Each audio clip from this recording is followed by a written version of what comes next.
My graduation ceremony at Lakewood University had just finished when my stepmother slapped me, hard, right behind the photo backdrop. The cheers were still echoing. My father just raised his phone, snapping pictures like it was a proud moment, while I stared, stunned, at her red lipstick mark on my cheek. That night, they posted, "Family proud of our daughter." 3 months later, an anonymous package landed at my new job in Austin, and everything started to unravel. My name is Marin Blake. I am 27 years old. On that afternoon in late May, I was, for the first time in my life, unequivocally proud of myself. The weight of the diploma cover in my left hand was solid, real. The years of research, the nights spent staring into microscopes until my eyes burned, the defense of my thesis on synaptic plasticity, it had all culminated in this. I was graduating from Lakewood University, summa cum laude, with a degree in applied biology. The stadium air was a damp blanket, thick with the smell of trampled grass and the faint, sweet odor of cheap champagne spilled on polyester gowns. The announcer's voice was still droning over the loudspeakers, a distant litany of names. But mine had been called. My part was done. I felt a lightness I hadn't realized I'd been missing, a sense of a door opening. We were funneled off the field toward the alumni lawn, a chaotic mass of navy blue caps and joyful screaming. Families were colliding, embracing, crying. And then I saw them, standing apart from the crowd, near the large vinyl backdrop bearing the university crest.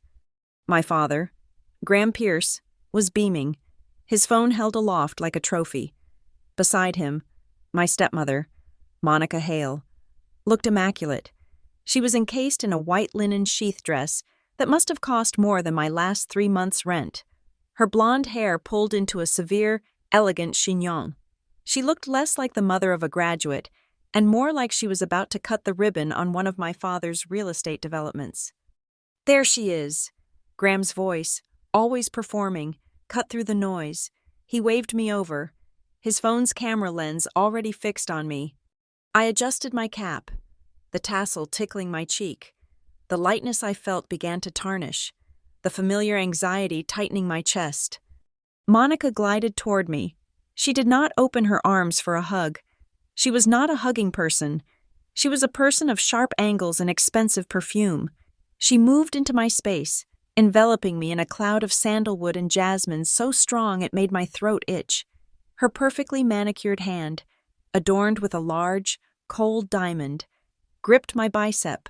Her nails dug in, just slightly. "That gown," she whispered, her voice a low, conspiratorial thrum against my ear. Her breath warm. "Is swallowing you whole. It makes you look washed out. Marin, a complete pity, after all that effort." It was the classic maneuver, the precision strike, delivered with a smile, designed to find the exact pinprick of insecurity and drive it in deep. I tensed, my brief moment of freedom evaporating. I started to pull away, my mouth opening to form some polite, deflective reply. I never got the chance. Her other hand came up from her side. It moved so fast I only registered it as a pale blur. The sound was a sharp, wet crack that seemed to suck all the air out of the immediate vicinity. Her open palm, heavy with rings, connected with my left cheek. My head snapped to the side, my cap nearly flying off, the tassel whipping across my face. A bright, chemical flash exploded in my vision, followed by darkness. For one long second, there was no sound but the high-pitched, electric whine of tinnitus in my ear, the applause from the distant stadium stage, the shouting of the families around me. It all faded, as if I'd been plunged underwater. Then the pain bloomed. It was a hot, throbbing, blinding pain that radiated from my jaw to my temple. My eyes watered instantly. I slowly, mechanically, turned my head back. My father had not moved. He was standing exactly where he had been, 3 feet away. He was holding his phone up, the lens pointed directly at my face. He was not shocked. He was not angry. He was focused. "Smile," he said, his voice cheerful, directive. "Hold that, Marin. The light's perfect right here. Just tilt your head a bit. Click, click, click. A rapid, professional-sounding burst. He was not documenting the violence. He was documenting the result. My stunned silence, the tears welling in my eyes, the bright red, waxy smear of her lipstick from her palm that was now branding my skin. It was all just content. He was a director capturing an unplanned, dramatic moment. What kind of father photographs his daughter's humiliation? I tasted metal and salt. My lip was split, just slightly, on the inside. My stepsister, Lana, drifted over, her phone held high, recording a video of herself panning across the crowd, her mouth in a perfect, filtered pout. She was 22, looked 16, and lived entirely through her screen. She barely glanced at my face. "Don't make a scene, Marin," she muttered, adjusting a filter on her story. "You're ruining Dad's mood. He's trying to get good shots for the feed." Ruining his mood. My cheek felt like it was on fire, a huge, hot spotlight of shame. I watched, numb, as Monica stepped back, calmly adjusting her hair. She looked satisfied, as if she'd just straightened a crooked painting. "Now, a proper family photo," Graham announced, oblivious or, worse, profoundly indifferent. He flagged down another graduate's father, a man in a rumpled suit. "Would you mind grabbing one of us? Just press this button." He pulled Monica into his side, his arm wrapped tightly around her waist. She leaned into him, her smile radiant. Lana slid in on his other side, flashing a practiced, bright-eyed smile that she used for her sponsored posts. I was left standing at the very edge of the frame, an afterthought. "Come on, Marin, get in," Graham urged, his voice tight with impatience. "We're losing the light." I moved like an automaton, my feet leaden on the damp grass. I stood at the end of the line, my face turned partly away, trying to hide the crimson mark, the welling tears. The stranger took the picture. "Perfect," Graham said, retrieving his phone. Later that night, the photo appeared on my father's social media. Graham and Monica, beaming, front and center, Lana, glowing, and me, a bookend, half in shadow. My expression strained. The caption, written by him, "So proud of our graduate. A wonderful family day, celebrating Marin's achievement. We are so blessed." The comments poured in. "Beautiful family. Congratulations. Such a supportive dad. Proud, blessed." The drive home in his gleaming black SUV was silent. I sat in the back, the rented gown bunched up on my lap, the polyester sticking to my skin. I could feel Monica watching me in the rearview mirror, her eyes cold and triumphant. I kept my own gaze fixed on the passing blur of green Vermont trees, my jaw aching. In the parking lot of the hotel they were staying at, as I gathered my diploma case and the bag with my street clothes, she finally spoke. "You know that was your fault, don't you?" she said. It was not a question. It was a statement of fact, delivered in a calm, reasonable tone. "You were rude. You embarrassed me in front of Graham's colleagues from the bank. You flinched when I tried to fix your collar, like I was something to be ashamed of." I had not flinched. I had not been rude. She had not tried to fix my collar. She had tried to wound me. This was the script. This was always the script. I was the difficult one. She was the patient, loving stepmother. I looked at my father, my last bit of hope clinging to him. "Say something. Please. See me."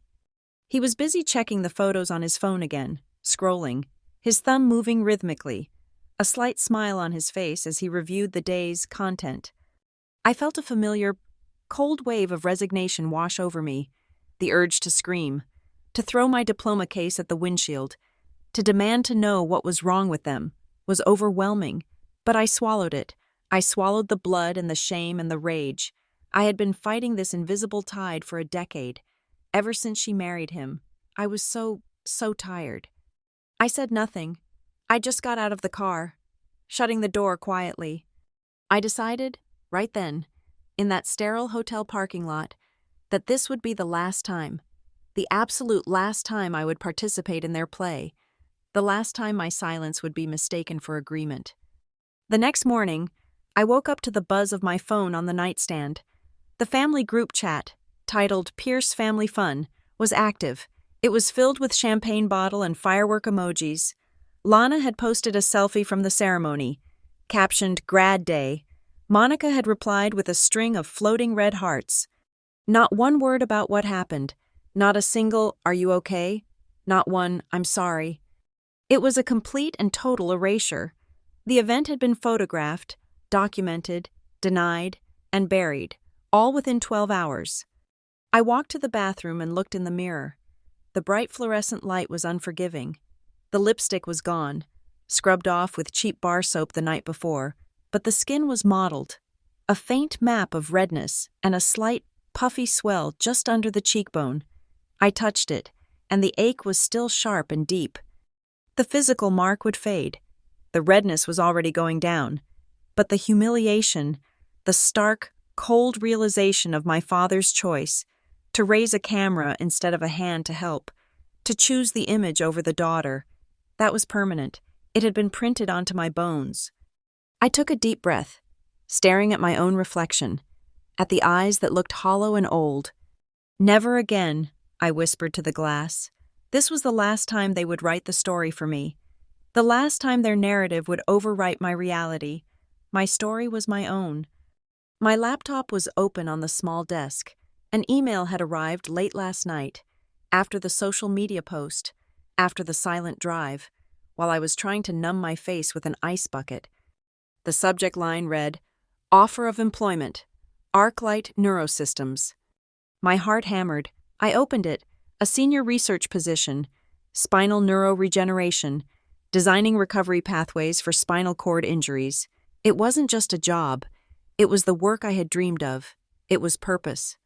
And it was in Austin, Texas. Over 1,700 miles away, a different country. Practically, a new beginning. Written in the language of science and data. Not in lies and lipstick stains. I accepted the offer within 10 minutes.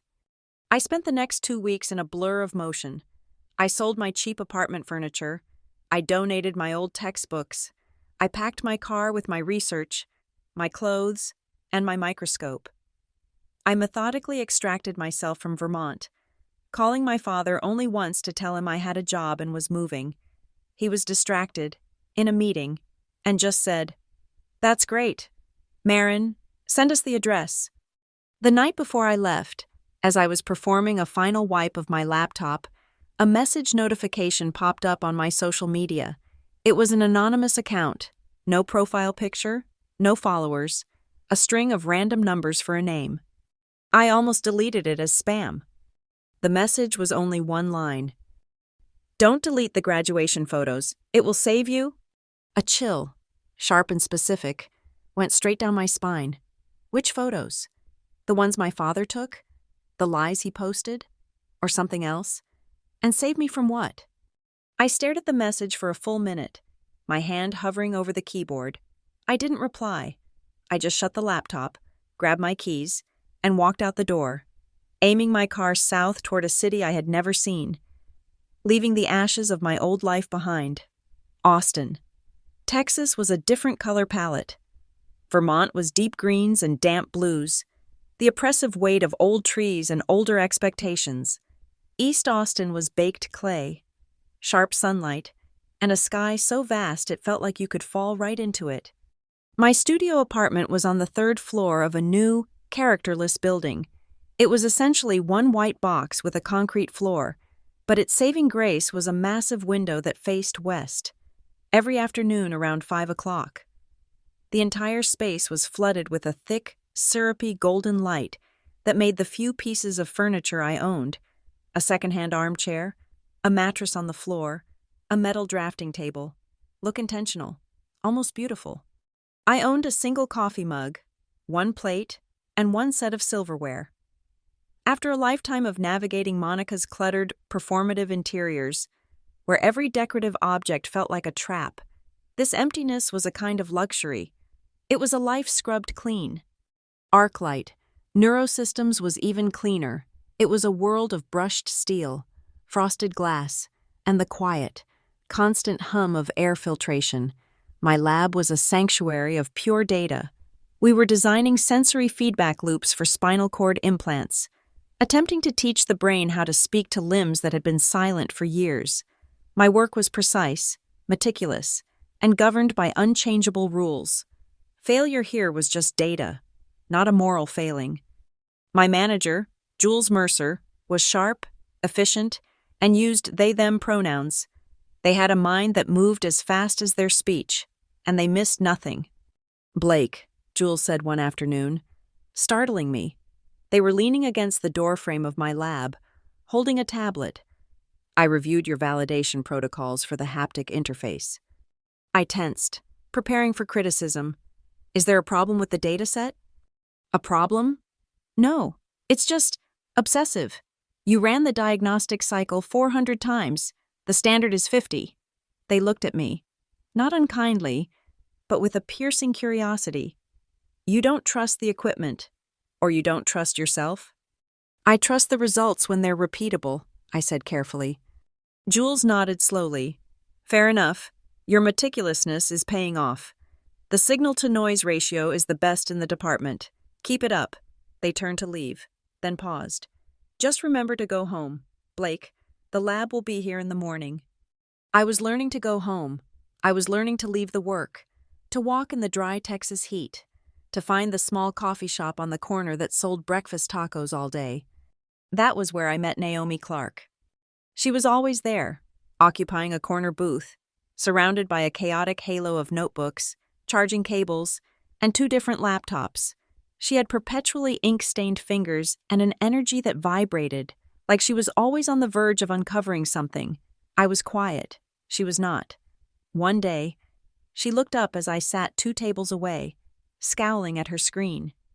"Do you know anything about 9090 PF forms?" she asked me directly, as if we'd been in conversation. I blinked. "Tax forms? For private foundations?" Her eyes lit up. Yes, this filing is a damn maze.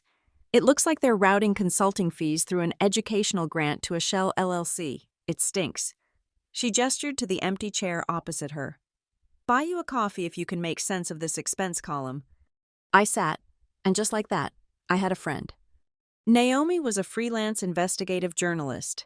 She specialized in exactly what she was looking at: the dark, murky world of nonprofit financial misconduct. She was brilliant, cynical, and fiercely loyal. She was the first person in my life who asked a question and then actually listened to the answer, without trying to twist it into a narrative that suited her. With her encouragement, I started building my new walls. The Pierce Family Fun group chat had been buzzing uselessly in my pocket for weeks. I finally opened my settings and hit mute notifications. The silence was profound. When my father called, I let it go to voicemail. His messages were always the same, breezy and shallow. "Hey, Marin, just checking in. Things are great here. Call me back. Let me know how the weather is." He never asked about my work.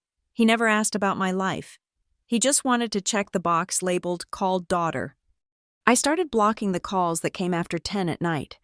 Those were Lana's predictable vent-then-ask sessions, usually involving tears over a brand partnership that fell through, which would inevitably pivot to her needing a few $100s.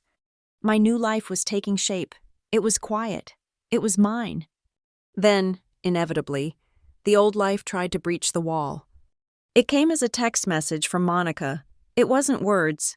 At first, it was just a picture. A high-resolution photo of the new family portrait hanging in their Vermont living room. Above the marble fireplace, it was professionally framed, gold leaf, obscene. It was the photo from my graduation. The one the stranger had taken, Graham, Monica, Lana, all beaming, and me, at the edge, my face stiff, the phantom pain of her handprint visible to me if, perhaps, to no one else. I stared at the image, my stomach turning to ice. They had framed it. They had framed the moment of my humiliation and hung it in the center of their home as a trophy of their perfect bonded family. A second text pinged, from Monica. "I know you're still upset. Marin, I just wanted to say I'm sorry. I just lost my cool that day. You know how stressful those big events are. It's hanging in the hall. You look beautiful. Let's move on. Honey, family is about forgiveness. I felt the blood drain from my face. I lost my cool. Not, I'm sorry I hit you. Not, I'm sorry I assaulted you in front of your father. It was a classic Monica maneuver. A non-apology wrapped in a demand for my absolution. Family is about forgiveness, which was code for, your pain is inconvenient for me, so please erase it. I didn't reply. I just deleted the entire message thread. A week later, my father tried. His approach was, as always, routed through public perception. He texted me a link to a local Vermont business journal. The headline read, Building Bridges, How Pierce Realty and Hale Hearts Are Supporting Family-Focused Education. I clicked it, my hand unsteady. The article was a fluff piece, pure public relations. It detailed my father's generous donations to local causes, and it featured a quote from community leader and philanthropist Monica Hale. And there, embedded in the article, was the photo, again, the graduation photo. The caption, Graham Pierce and Monica Hale, pictured here with their daughters at a recent family celebration, believe strongly in family bonding. My stomach heaved. He was using it. He was actively using that photo, that moment of violence, as a marketing tool. He was laundering my assault into a heartwarming story about family values to sell real estate and bolster his wife's social standing. The audacity of it, the cold, calculated cruelty, left me breathless. I threw my phone onto the armchair, my hands shaking with a rage so pure it felt like acid. I didn't cry. I went to the lab. And I worked for 12 straight hours, running diagnostics until the numbers blurred. Blake, Jules said, finding me there long after midnight, the lab dark save for my monitor. Go home. I'm close to solving the latency issue, I muttered. Jules sighed, then did something unexpected. They sat in the stool next to mine. You're good at this, Marin, really good, which is why I'm putting you on the Barton Ridge project. I stopped typing. Barton Ridge was the top spinal rehabilitation hospital in the state. What project? They're considering our new implant system. The board is skeptical. They're old-school surgeons. They need to be convinced by a researcher, not a sales rep. Someone who speaks their language. Someone meticulous. Jules tapped their tablet. You're going to present the Phase 2 data to their entire hospital board in 3 weeks. This is big. Marin, don't screw it up. It was a lifeline. A chance to be seen as Marin Blake. The scientist, not Marin Blake. The prop in a staged family photo. For the next 2 weeks, I lived on data, coffee, and the validation of my work. I was building my presentation, my armor. I was meeting Naomi at our usual coffee shop to run through the presentation slides. She was, as usual, already deep in her own rabbit hole. This is just... wow, she was muttering, scrolling through a website. What is it? I asked, setting up my laptop. This charity, the one I was looking at a few weeks ago? Hale Hearts. I froze. Hale Hearts? My stepmother's... thing. Naomi's head snapped up. Your stepmother? Monica Hale? Runs Hale Hearts? Yeah, I just saw an article about it. My dad's company donates. Why? Naomi's expression, usually cynical and amused, turned sharp. Marin, I've been tracking this charity for a different story. It's registered as a public benefit corporation, but its donor list is private, and its 9090 forms show almost 60% of its operating budget goes to event management and consulting fees. Most of those fees go to a single PR firm, Starling and Company. I have no idea, I said, and it was the truth. Monica loves throwing parties. My father loves getting his name on a plaque. I just assumed it was social climbing. This is more than social climbing. Marin, Naomi said, her voice low. This is structured opacity. Why would your dad, a real estate mogul, never mention his wife's primary business? Why is her charity paying a PR firm that also lists his company as a client? It's cozy. I felt a prickle of unease. the same chill I'd felt reading that anonymous message. I don't know. He never talks about her work, just his. I tried to focus on my slides, but the name Hale Hearts was now stuck in my head, a burr I couldn't shake. I got back to Arclight late that afternoon, my mind juggling data slides and Naomi's dark insinuations. I stopped by my office mailbox, a small metal slot in the admin wing, to grab the week's internal memos. Tucked between a benefits update and a cafeteria menu was a small, stiff brown envelope. It was addressed to me, Marin Blake, Ph.D., Arclight Neurosystems. There was no return address. The postage was correct, postmarked Austin, Texas. I took it to my desk. My hands felt strange, disconnected.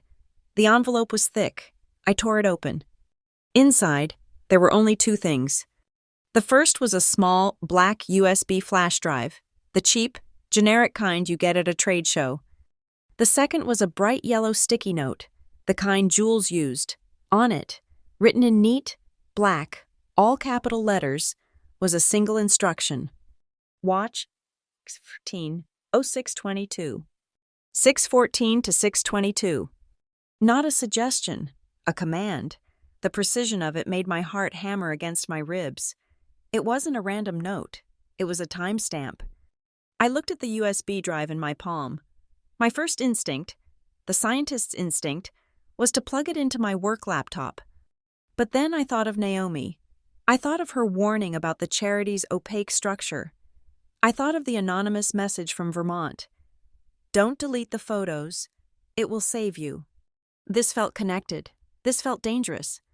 I grabbed my phone and sent a text to Naomi. Are you home? I have something weird. It just came in the mail. Her reply was instantaneous. Yes, do not plug it in. Do not connect it to your work network. Bring it here, now, and use my back door. Naomi's apartment was a fortress of information. Whiteboards covered in red marker diagrams, stacks of file boxes labeled with acronyms I did not understand, and the persistent, low hum of 3 separate computers. It smelled like stale coffee and ozone. Back door, she had texted. I bypassed the front lobby and punched the code into the rear gate. Her door was already unlocked. She was not in the living area. She was in her small office, which was really just a converted closet. She pointed to a scarred, silver laptop sitting by itself on a metal tray, completely unplugged. That's the sandbox, she said, her voice all business. She held out a latex-gloved hand. It's air-gapped. It has never, and will never, touch my home network. If that drive is hiding malware, it dies on that machine. I handed her the cheap black drive. My hand was clammy. She plugged it in. Her movements precise. I stood over her shoulder. My breath held tight in my chest. The drive mounted, 2 files. One was an MP4 video, LKU STAD at CAM4RX. The other was a PDF, HH internal Q2. Video first, Naomi murmured, double-clicking the file. The screen filled with a high-angle, silent, black-and-white video. The timestamp in the corner was a stark, digital green. I recognized the alumni lawn instantly. It was the view from the stadium's southeast roof. The audio was dead. There was only the faint, digital hiss of an open recording. People were ants, milling around in their dark gowns. Then I saw us, my father, Monica, Lana, and me, walking toward them. The note, I said, my voice a croak. 6:14 to 6:22. Naomi dragged the playhead forward. The green numbers ticked past 061350. She hit the spacebar. We watched. I watched myself approach. I saw Monica move toward me, her body language stiff. I saw her lean in, her hand gripping my arm. I knew, viscerally, what she was whispering, a pity, washed out. And then it happened. From this high, silent angle, it was not a moment of maternal anger. It was a cold, mechanical act of violence. Her hand came up, a white blur, and struck my face. My head snapped to the side, my cap nearly flying off. It was so fast, so clean. It looked practiced. A sound, half sob, half gasp, tore from my throat. Naomi's hand gripped my arm, but her eyes were glued to the screen. My eyes, however, were on my father. This was the part that changed everything. In my memory, he was just standing there, frozen, phone in hand. The video showed the lie. The instant her palm made contact, Graham did not flinch. He did not move to intervene. He did not drop his phone in shock. He pivoted. He bent his knees slightly, bracing himself, and his hands, holding the phone, angled down and then up, adjusting his frame. He was not shocked. He was a photographer, capturing an unexpected, dramatic shot. He was steadying his hand to get a clear image of my face, of the tears, of the bright red mark her lipstick had left. He was optimizing the angle. "Oh my God," Naomi whispered. "He's framing it." He clicked again.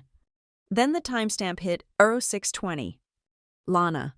She had her own phone out, but as the stranger came over to take the group photo, she moved. She sidestepped, partially obscuring the security camera's view of my father. Her face was turned toward him, her mouth moving rapidly. "Rewind that," I said, my voice cold. Naomi backed it up 3 seconds, played it at half speed. Lana's face, filtered and perfect, was now a mask of frantic annoyance. I stared at her lips. I knew how to read lips. I had minored in linguistics before switching to biology. She was saying 2 words, over and over. "Hurry up! Hurry up!" She was rushing him, rushing the photo of my humiliation so they could move on, so they could get the happy family shot for the social media feed. The blood in my veins turned to ice. This was not a family dispute. This was a coordinated action. "There's more," Naomi said, letting the file play. The video feed suddenly flickered, and the angle changed. The label in the corner now read, LKU staff/entrance. It was a ground-level shot, from inside a nearby registration booth, looking out through a glass window. We saw the same scene from the side. We saw the slap. And we saw a university staffer, a woman in a red polo shirt, see it happen. Her mouth opened. She put her hand on the door handle, clearly intending to step outside, to help me. Before her hand could turn the knob, another figure, a man in a dark suit I didn't recognize, stepped into the booth's frame. He put his hand on her arm, firmly. He pulled her back. He shook his head once. She gestured wildly toward me. He shook his head again, more forcefully, and pointed at my father. The staffer froze, then backed away from the door, her face pale. They had protection. They had handlers. The feed cut back to the high-angle camera. The stranger was taking the photo. I was standing at the edge, a frozen statue. And then, the clip's finale. The crowd was moving. I walked out of the frame. My shoulders slumped. Graham and Monica were alone for a moment. She did not look upset. She did not look guilty. She smiled, a wide, satisfied, triumphant smile. She reached up, smoothed her perfect blonde hair, and Graham raised his phone one last time, taking a final, loving portrait of his wife. The screen went black. My hands were shaking, not with fear, but with a vibration of pure, undiluted rage. This was the first time in my life I had proof. My entire childhood, every time I'd said she pushed me, or he ignored me, I was told I was too sensitive, dramatic, misremembering. But the camera does not misremember. "Who?" I whispered, my voice raw. "Who sent this to me? And why save me?" "Someone who has access to multiple security feeds, and someone who knows your father uses handlers," Naomi said, her journalistic brain already whirring, mapping the connections. This wasn't a family member, Marin. This was an employee, or an enemy. She turned back to the sandbox laptop. "Let's look at file 2. She double-clicked the PDF, HH Internal Q2. It was not a public tax filing. It was an internal quarterly statement from a private bank. The logo in the corner was for Pierce Realty Holdings Wealth Management Firm. The header read, Hale Hearts Foundation. "Here's the inflow," Naomi said, scrolling. A single wire transfer, Dated 1 week before graduation, $50,000. The sender, Pierce Realty Holdings. Okay, so your dad funds his wife's vanity charity, Naomi summarized. Standard nepotism. Go to the expenses, I said, my voice flat. The week of graduation. Naomi scrolled. The page was a list of expenditures. Catering, $10,000, venue deposit, $5,000, floral. Jesus, $7,000 on flowers. And then she stopped. I leaned in, reading the line item that had caught her eye. Date. The exact date of my graduation ceremony. Amount, $20,000. Payee. Starling & Co., Public Relations. Memo. Graduation event. Consultation and narrative support. Auth code. GPC MCHNR. A silence fell over the small room, broken only by the hum of the computer. Narrative support? Naomi's voice was dangerously quiet. They paid a PR firm $20,000 for consultation on your graduation day? GPC MCH, I said, the pieces clicking into place with sickening precision. Graham Pierce, Monica Hale. Narrative, Naomi repeated, her fingers flying over her own keyboard, pulling up public records on Starling & Co. They didn't just document your humiliation. Marin, they paid for it. They expensed it. The realization was suffocating. The slap wasn't a loss of control. It was a planned event. The photos weren't an accident. They were deliverables. They needed a before and after. The difficult daughter and the forgiving family. They were building a story, and I was the villain. This is it, Naomi said, her face grim. This is why they needed that family photo so badly. This is why he published it in the business journal. They're using tax-exempt, charitable funds to pay for their personal public relations. They're washing his corporate money through her foundation to manufacture a perfect family narrative. This isn't just gross. Marin, this is criminal. This is likely wire and tax fraud. I stopped shaking. A profound, clear, cold focus settled over me. The part of me that was a daughter, the part that craved a father's approval, died in that small, hot room. The scientist, the analyst, took its place. Check the metadata on the video, I said. Naomi switched back to the sandbox machine, running a simple forensic tool. File created, modified, timestamps are identical. Codec is standard for that stadium's security system. It's raw footage. Marin, it has not been edited, compressed, or altered. It's clean. This was my data, and it was repeatable. I went to her desk, pulled out 2 new, sealed external hard drives. I broke the seals myself. Make 2 copies, I said.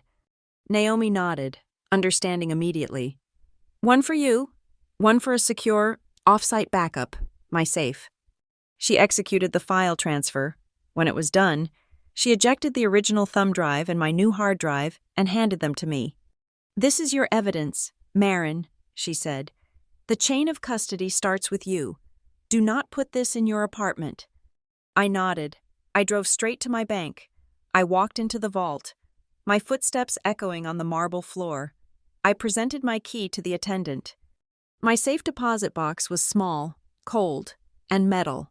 Inside, there was only my passport, my birth certificate, and my Lakewood University diploma, still in its leather cover. I placed the original thumb drive and the new, heavy external hard drive on top of the diploma. I closed the steel door. I turned the key. The lock made a heavy, definitive, foul sound. They had their story, framed in gold leaf, hanging on their wall. I had the truth, locked in a vault. The drive home from the bank vault was different. The Texas air still felt the same, hot and dry, but I was breathing it differently. The shame that had settled in my lungs after the graduation, that thick, choking feeling of humiliation, was gone. In its place was a cold, sharp clarity. It was the feeling I got in the lab just before a hypothesis was confirmed, when all the disparate data points suddenly clicked into a single, undeniable line. My apartment, the white box I had chosen for its emptiness, was no longer a refuge. It was a war room. I sat on the concrete floor, my back against the wall, and I did something I had not done in years. I reviewed the data of my own life. I opened the locked file of my family history, but this time, I applied the same forensic analysis I'd used on the metadata of that video file. My entire life with them, I realized, was a history of staged photographs. Every Christmas, every Thanksgiving, every birthday was punctuated by my father's camera. Not a casual camera, but his professional grade, heavy-lensed DSLR. He was always directing. Marin, stand closer to Monica. Lana, put your arm around your sister. Everyone, look at me. Hold it, perfect. The moments in between the clicks were irrelevant. The arguments in the car on the way there. Monica's hissed insults about my outfit. Lana's sullen silence. None of that mattered. It was all just negative space around the one thing that was real. The photograph. The proof of the happy, bonded Pierce family. The pretty picture wasn't just a habit. It was the objective. The ugly truth. The screaming matches. The slammed doors. The cold silences. Was just collateral. A necessary inconvenience to be endured and immediately erased by the next flashbulb. I finally understood Monica. She wasn't just a cruel stepmother. She was a professional. My father had met her when she was a high-level event manager for a major political fundraiser in Vermont. She specialized in narrative staging. She could make the most corrupt politician look like a saint by surrounding him with the right lighting, the right backdrop, and the right grateful recipients of his charity. My father hadn't married a partner. He had acquired a public relations expert. And Graham Pierce needed one. His business, Pierce Realty Holdings, was built on a foundation of bulldozed zoning laws, aggressive eminent domain claims, and backroom deals that left communities fractured. He was constantly navigating public controversies, as the outline called them, bad press about displaced tenants, lawsuits over construction quality, and rumors of payoffs. He wasn't just obsessed with the model family image, he needed it. It was his shield. It was his alibi. How could a man who looked so devoted, so loving in the Sunday Society pages, be the same man evicting a dozen families for a new high-rise? The photos were his moral currency. Lana, I realized, was simply the next phase of the operation. She wasn't just a vapid influencer, she was a distribution channel. Her entire online presence, her hundreds of thousands of followers, was sponsored. And those sponsors, as Naomi had hinted, were all community partners of the Hale Hearts Foundation. Lana wasn't living a lifestyle. She was monetizing the family brand. She was a walking advertisement for the goodness that Pierce Realty and Hale Hearts supposedly represented. And then I saw the script, the familiar, suffocating script that had defined my life for a decade. Act 1. The private transgression. Monica's whisper. Her hand gripping my arm. The slap. Act 2. The immediate denial and blame shift. You were rude. You're embarrassing me. Act 3. The public performance. My father's camera. The smile, Marin. The forced group photo. Act 4. The enforcement of silence. Lana's, don't make a scene, you're ruining Dad's mood. The entire machine was designed to do one thing, make me the unreliable narrator of my own pain. It was a systematic campaign to invalidate my reality. If I ever complained, if I ever spoke up, they had the evidence, they had the photos. What is Marin talking about? She's so sensitive. Look, here we all are, smiling. 5 minutes later, she's always been dramatic. I picked up my phone and called Naomi. I laid it all out, my voice flat, cold, and precise. There was a long silence on the other end. Marin, she finally said, her voice sharp with journalistic focus. You're thinking of the slap as an unfortunate incident that they capitalized on. You're wrong. That $20,000 memo to Starling PR, the narrative support? Yes, I said. You're not thinking like them. This wasn't a spontaneous act of anger. They staged it. The air left my lungs. Staged it? Why? Why would they hit me? On purpose. Control, Naomi said, her voice like flint. They're paying a PR firm. This is a campaign. They needed a difficult daughter narrative. You were graduating. Marin, you were about to be free. You were moving on, getting out from under their control. They needed to establish a baseline narrative before you left. I was pacing now, the concrete cold under my feet.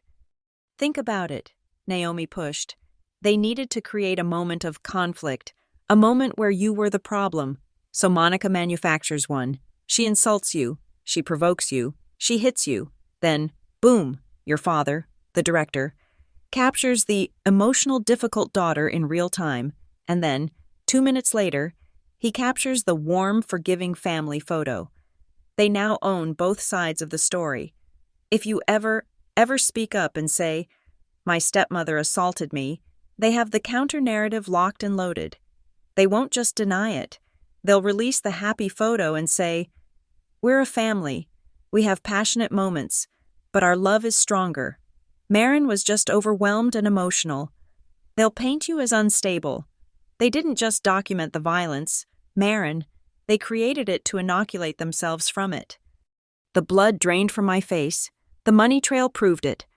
The transfer from Pierce Realty to Hale Hearts wasn't charity. It was an operational budget. The $20,000 payment from that budget to Starling & Co. wasn't for streamers and balloons. It was payment for a script, for narrative support. My family was using a tax-exempt charitable foundation as a slush fund to pay PR agents to script my own graduation assault. And with that final, horrible click, another memory, sharp and jagged, broke the surface. The dress.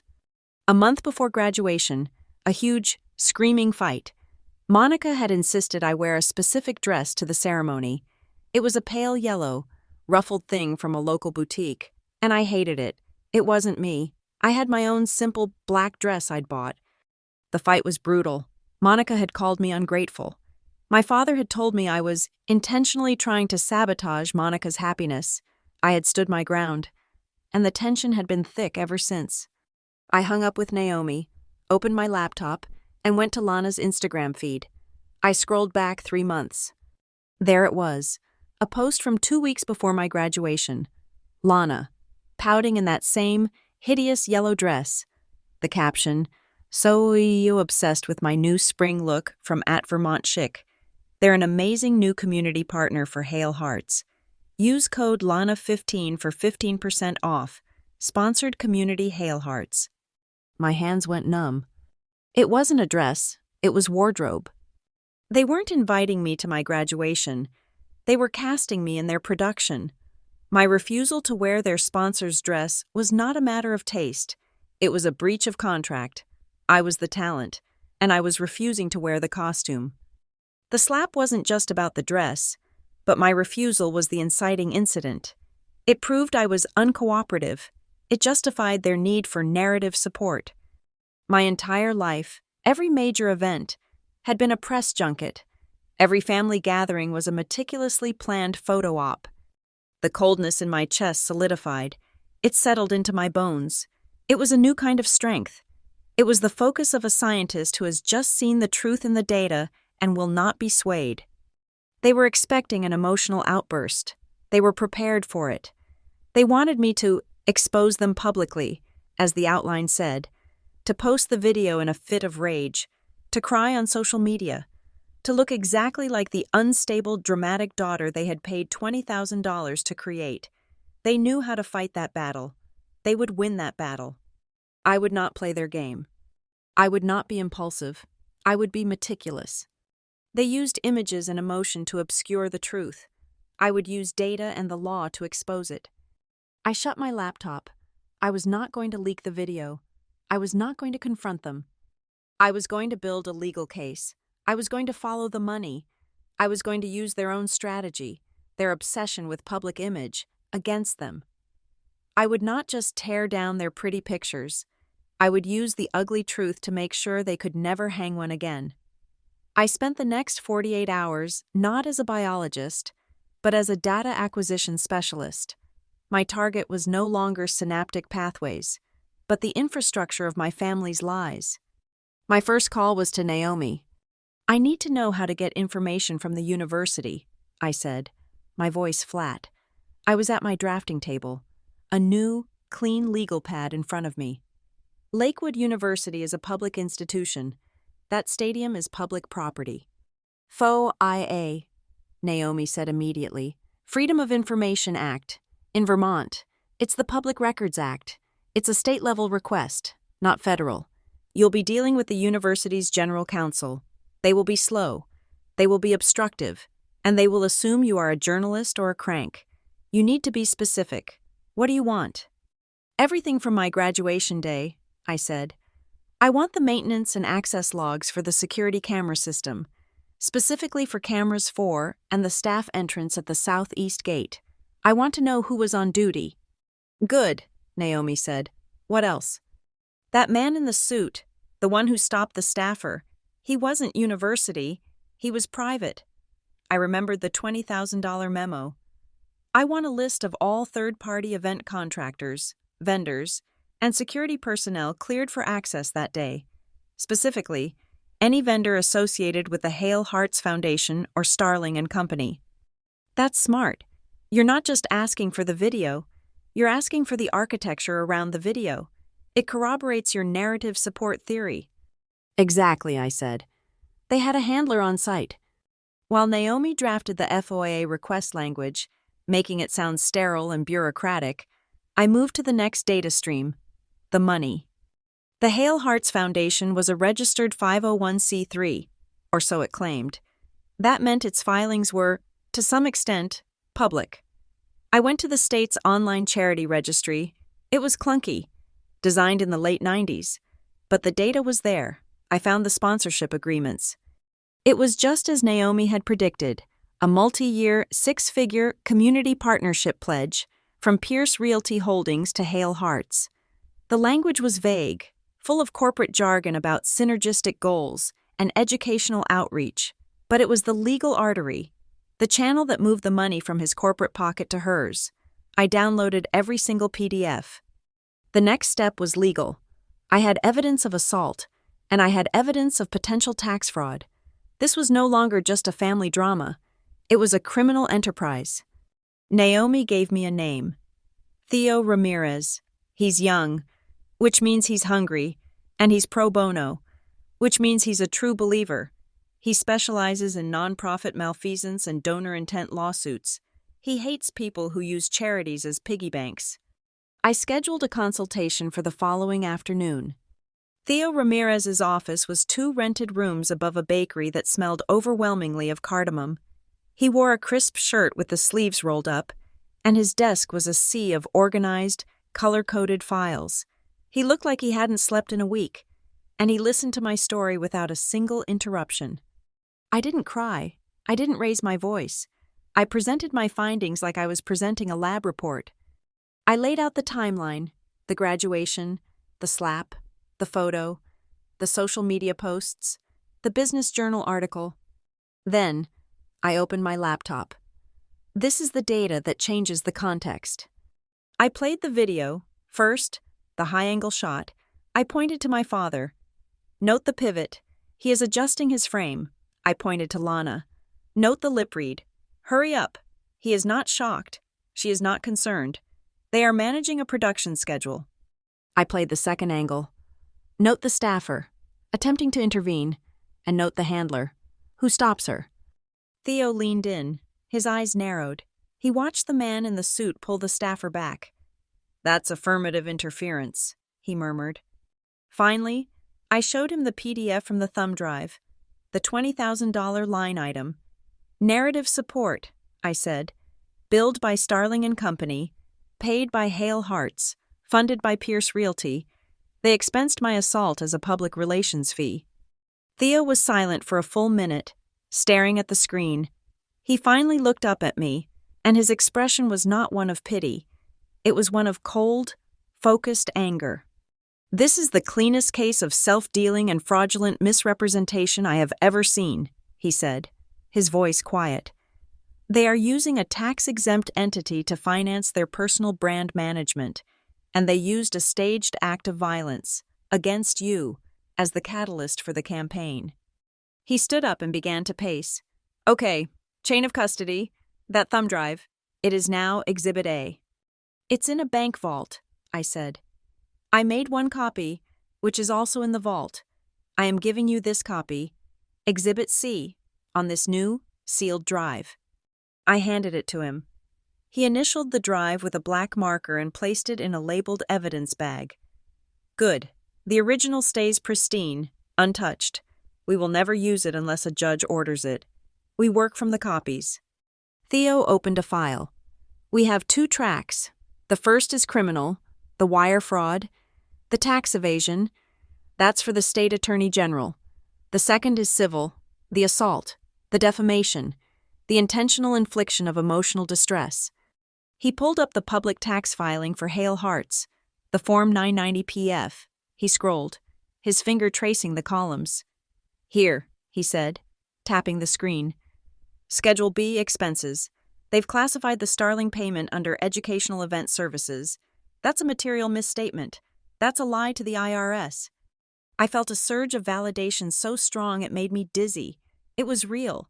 I was not crazy. I was not too sensitive. I was a victim of a documented crime. While we build the legal case, I said, my mind already moving to the next step, I have to build my public case, or rather, my personal file.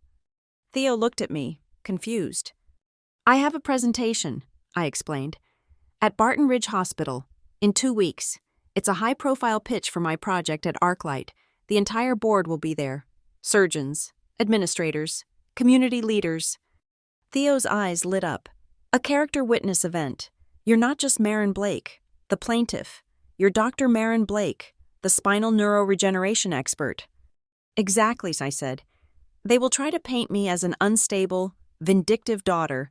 I need to establish myself, independently, as a credible, serious, and successful professional before the first stone is thrown.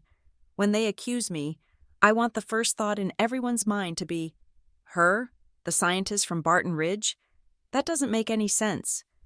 My work at ArcLight was no longer just a job. It was my armor. When I got home, I started 2 new files on my computer. The first was a contemporaneous record, a journal. I started with the graduation. I wrote down every detail, not with emotion, but with clinical precision. The time of day, the smell of Monica's perfume, the exact words she whispered, the sound of the slap, the taste of blood, the ringing in my ear. I documented the following days: the numbness, the anxiety, the jumpiness when my phone buzzed.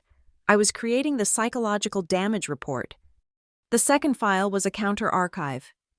My father had his one, perfect, framed photo. I would build the reality that surrounded it. I pulled the photos from my phone from that day. There was one I had taken in my hotel bathroom, 2 hours after the ceremony. I had put on makeup to go to the depressing celebration dinner they'd demanded. I had zoomed in on my face, trying to see if the thick concealer was covering the red mark. It was almost... I now ran that photo through the same imaging software I used in the lab to analyze cellular decay. I enhanced the color saturation, adjusted the light levels, and there it was. Undeniable. Beneath the beige makeup, a mottled, angry, red-purple abrasion, the size and shape of a handprint. I saved the file. Exhibit D. Post-event trauma. Concealed. I had their video, I had their money trail, and now I had my physical evidence. Naomi called me that night. Got a hit on Starling and Company, she said, her voice fast. That $20,000 payment wasn't the only one. They've been on a regular $10,000 monthly retainer from Hale Harts for the past year. But the week of your graduation, they got the $20,000, plus a second payment, for $5,000. For what? The invoice line item, Naomi said, and I could hear the grim satisfaction in her voice, was crisis media placement. It's all there, I whispered. They paid for the narrative. They paid for the crisis. And then they paid to have the happy family photo placed in the business journal. We have them, Theo, I said, in our next meeting. Let's release it. Let's send the video to the press. No, Theo said, holding up a hand. Absolutely not. You do that. You lose all control. You're playing their game. This isn't a social media beef. Marin, this is a war. And you are, right now, the only one who knows it's happening. He leaned forward, his expression intense. If you leak this now, what's their play? They release a statement. We are heartbroken that our daughter, who we love, is suffering from mental health issues. This video is taken out of context from a difficult family moment. We are asking for privacy as we heal. They will make you the story. They will paint you as a broken, vindictive child. So what do? I demanded, the frustration burning in my throat. We wait, Theo said. We let them build their case. We let them keep paying Starling. We let them keep using that photo. We let them hang themselves with their own narrative. Right now, they think you are silent because you are weak and ashamed. They think they won. He smiled, a thin, sharp smile. The plan is simple. We don't strike. We let them strike, at us. We are going to bait them into overplaying their hand, and when they do, when they feel perfectly safe and secure, standing on their mountain of lies, we're not just going to release the video, we're going to hand the entire documented, fraudulent case to the Attorney General and the IRS at the exact same moment. He pointed to my Barton Ridge presentation date on his calendar. You go be a scientist. You build your reputation. Let them build their fraudulent one. The higher they climb, the harder they will fall. The call came on a Tuesday, 1 week before the Barton Ridge presentation. I was running a simulation of peripheral nerve response, my screen a cascade of green and blue data lines, when my phone buzzed with a number I did not recognize, but it was a Vermont area code. I let the simulation run. I picked up. Marin? The voice was liquid gold, saccharine, and instantly recognizable. Monica. Hello, Monica. I kept my voice flat, the tone of a receptionist confirming an appointment. Oh, darling, it's so wonderful to hear your voice. It's been too long. A practiced pause, filled with artificial warmth. Listen, I know we ended things on a strange note. Graduation was such a blur, so emotional. I said nothing. I just let the silence stretch. A tactic I had learned from Jules. The person who needs something will always be the first to fill it. Monica's warmth fractured. Just a little. Well, your father and we're having a small dinner, a sort of family reunion. We're going to be at the lake house in Seabrook this weekend, and we want you to fly in. It's time to reconnect. I'm very busy, Monica. I have a major project due. Marin, please, she said, and the warmth was gone, replaced by a brittle impatience. This is important. Your father. He wants to apologize. That was it, the bait. My heart didn't leap. It didn't ache. It just registered the word as a data point. Apologize. My father had never apologized for anything in his life. He clarified. He reframed. He recontextualized. He never apologized. This was not a reunion. It was a summons. They're spooked, Theo said. 20 minutes later, his voice sharp over the phone. We were on a 3-way call with Naomi. My God, they are so arrogant. Your FOIA request landed on the University Council's desk. They immediately called their largest donor, your father. He knows someone is digging, but he doesn't know it's you. He thinks it's a journalist, Naomi added, or a business rival. He thinks the anonymous tip that I, hypothetically, sent to the AG's office is the same person. They're moving to close the loop, Theo said. They need to neutralize you. They're going to offer you a bribe, or they're going to get you on camera, smiling and forgiving them, to discredit any future story. This is the trap. I know, I said, so I'm going to walk into it. Not on their turf, Naomi said instantly. Not in Seabrook. That's a private residence. No witnesses, no cameras. You don't go there, ever. I called Monica back. I can't fly to Vermont, I said. My project at ArcLight is too critical, but I would like to see you, and Dad. I let a small, calculated tremor enter my voice. What he said about apologizing. I'd like that. I heard her exhale. A sound of victory. She was reeling me in. Well, darling, she said, I suppose we could come to you. We have foundation business in Austin. Anyway, I can do dinner, I said. Saturday night. There's a place near my lab. The Glass Lantern. I chose it specifically. It was a new, hideously expensive restaurant on the top floor of a high-rise, and its walls were, as the name suggested, entirely glass. It was sterile, bright, and offered zero privacy. It was a place designed to be seen. It was their language. Perfect, Monica cooed.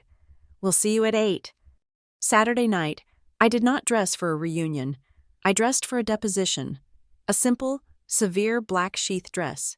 No jewelry, hair pulled back. My face was pale, my makeup minimal. I was not the difficult daughter. I was a scientist. Naomi was already there when I arrived at 7:30. She was in a dark corner booth, 2 tables away from our reservation, a laptop open. She had a clear line of sight. The microphone on her phone was already active, disguised as a charging pack. She nodded at me once, her eyes on her screen. I walked outside to the valet loop. A dark, unremarkable sedan pulled up. Theo Ramirez was in the driver's seat. He looked tired. You're wired, he said. It wasn't a question.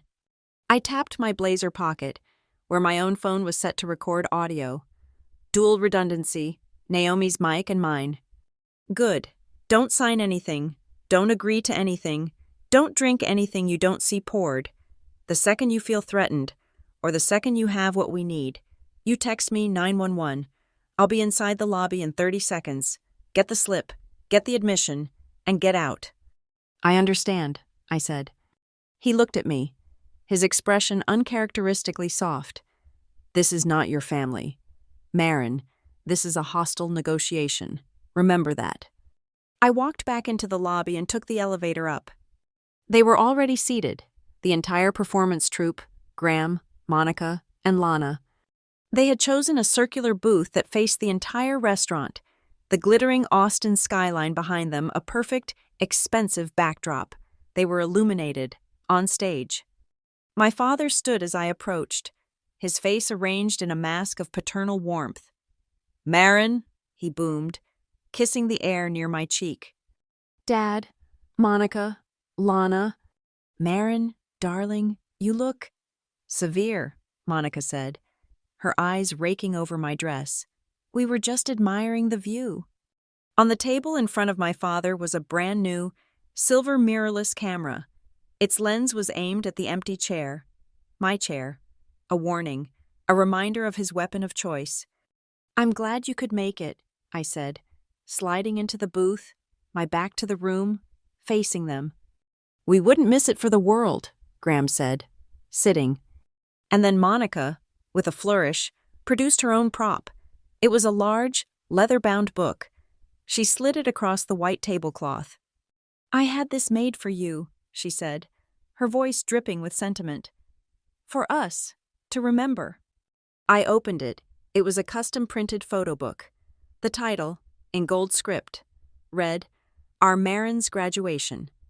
I turned the page. It was a high-resolution, professionally edited gallery of that day. Page after page of smiling lies. There was Lana, taking a selfie. There was Graham, beaming. There was the happy family photo, the one from the business journal, taking up a full 2-page spread. I turned the page again, and I froze. It was the photo my father had taken, the one from during the slap. He had captured it, my face, turned away, blurred with motion, my hair, flying, and Monica's hand, a white streak, at the edge of the frame. He had not photographed the impact. He had photographed the anticipation of it. It was artistic. It was monstrous. Just a little something to remember the intensity of the day, Monica murmured, watching my face. They were showing me their power. They were showing me they owned the narrative, that they even owned the violence itself, bound in leather and gold leaf. Family, Monica began, placing her hand on the book, is about forgiveness. The waiter arrived, a welcome interruption. We ordered water. The moment the waiter left, Monica continued, her tone shifting seamlessly from sentimental to conspiratorial. Which is why we're so glad you're here. The Foundation. Hail Hearts. It's doing such wonderful work, but we've come under attack. Attack? I asked, my voice a perfect echo of polite confusion. Anonymous tips, Graham said, his voice low and angry. He leaned forward. Nasty, baseless rumors being sent to the board, to the press. Someone is trying to dig up dirt, trying to make our family look bad. They're twisting everything, Monica said, her eyes flashing. They're trying to suggest that our family's support, our love, is somehow improper. It's vile. And that's where you come in, Graham said. He slid a thin, glossy folder across the table, covering the photo book. This is a proposal. I opened it. The letterhead was for Hail Hearts. We want to make you our first official Goodwill ambassador, he said, his voice swelling with pride, as if he were bestowing an honor. You're a doctor, a scientist. You're brilliant. You're our daughter. You are the perfect face for the Foundation's new Next Generation initiative. I don't understand, I said. I'm a biologist. Dad, not a spokesperson. It's simple, Monica said, smiling. We've already prepared a short speech.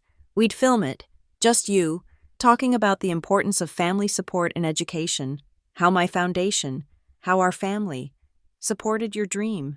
It would be beautiful. It would be, Graham interjected, his voice firm. A way to silence these ridiculous rumors, to show the world what we're really about. And then came the condition. All we'd need, Monica said, is for you to sign the agreement. And of course, we'd want to post the full photo set from your graduation, all those lovely, warm memories. She tapped the photo book. To show the world how proud we are, to erase any negative speculation. They were going to use me to personally debunk the very crime they had committed against me. They were going to have me, the victim, stand up and read a speech about how wonderful my abusers were. It was, I had to admit, strategically brilliant. I stared at the contract. I looked at the speech, already written, full of words like unwavering support and family values. I had to give them the slip. I had to get the admission. I feigned hesitation. I looked from my father to Monica, my brow furrowed. I don't know, I said, letting my voice sound small. This is a lot. I believe in the Foundation, of course, but to be the face of it, I would need to really understand it from the inside. Understand what? Graham asked, his patience visibly thinning. You sign the paper. You read the speech. Lana, who had been scrolling through her phone, finally looked up, her face a mask of millennial boredom and annoyance. Oh my God. Marin, just read the speech, she snapped. It's not that deep. We handle the numbers and all the boring stuff. It's not like you have to do anything. Just look pretty and say the words. I saw Naomi, 2 tables away. Stop moving. We handled the numbers. That was it. That was slip number 1. Lana, darling, be quiet, Monica hissed, her smile not reaching her eyes. She turned back to me, her voice a comforting maternal purr. Your sister is blunt. Of course you want to be thorough. You're meticulous, like your father. We respect that. She leaned in, lowering her voice, as if sharing a secret. And you should know, we are perfectly transparent, 100%. We've just had our accountants go through everything for the end of the quarter. All the paperwork is already clean, spotless. Clean? I saw Naomi, from the corner of my eye, lift her water glass and take a slow, deliberate sip. The signal. Got it. I had it. We handle the numbers. The paperwork is already clean. Admissions. On tape. That the books were being managed. Tidied up, in the face of an inquiry. My work was done, but I was not going to leave the field without firing the last shot. I took a slow breath. I looked at the contract, then I looked up, and for the first time that night, I met Monica's gaze, and I smiled. It was not a warm smile. It was the small, tight smile of a scientist who has just confirmed the data. "You're right. Monica," I said, my voice suddenly clear and strong, cutting through the restaurant's murmur. "I am meticulous, and I'm so glad to hear you're transparent." I slid the glossy folder, the photo book, and the new camera back toward the center of the table. "So, to do my due diligence as a potential goodwill ambassador. Clean paperwork is a great start, but I'll need to see the originals. I will need a full, independent, 3-year audit of all Hale Hearts accounts and the 990 PF forms. I'll need the raw drafts, not just the clean final copies. Oh, and all internal correspondence with Starling and Company." My father's face turned to stone. Lana's jaw dropped. I stood up, placing my napkin neatly on the table.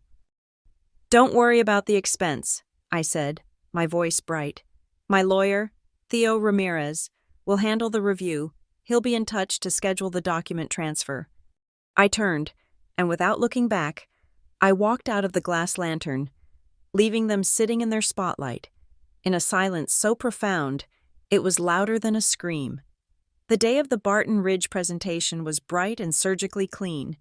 The air in the hospital's main auditorium was chilled, smelling faintly of antiseptic and expensive carpet. I stood backstage, not in a polyester gown, but in a perfectly tailored navy blue suit, my armor, my credentials. Marin Blake, Ph.D., were projected onto a massive screen.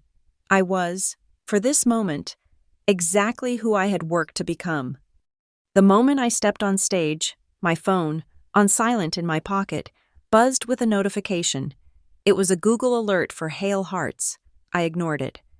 But across town, the first shot was fired. Monica's PR team, Starling and Company, had pushed their article live. The headline, syndicated across 3 local lifestyle blogs, "A Daughter's Return: How Philanthropy and Forgiveness Reunited the Pierce Family." It was a masterpiece of fiction. It spoke of the natural tensions of academic pressure and a joyful, emotional reunion in Austin.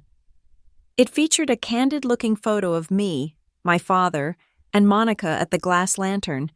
It must have been taken from across the room by a photographer they had planted. In the photo, I was smiling.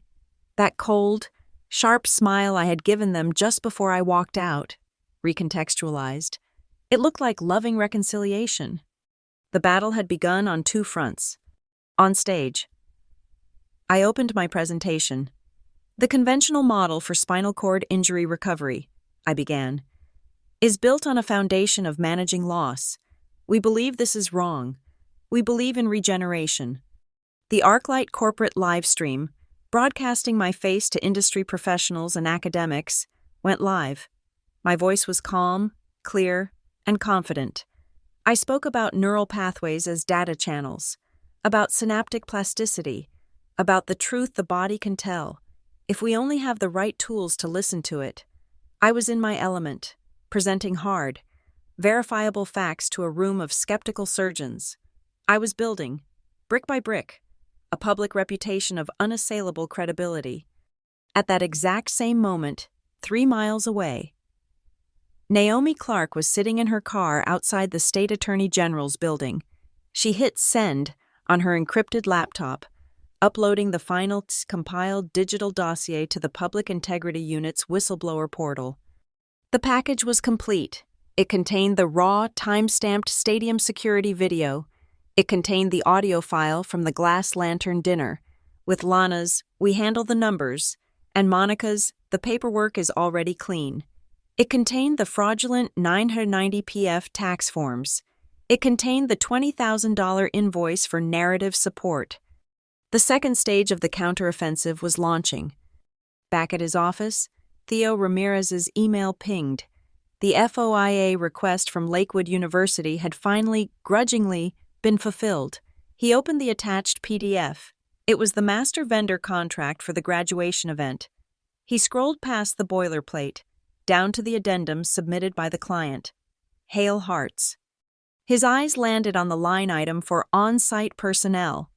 The brief: to provide executive-level narrative support and assist in the staging of high-impact emotional context for archival and marketing purposes. Staging emotional context, Theo whispered, printing the page. They had put it in the contract.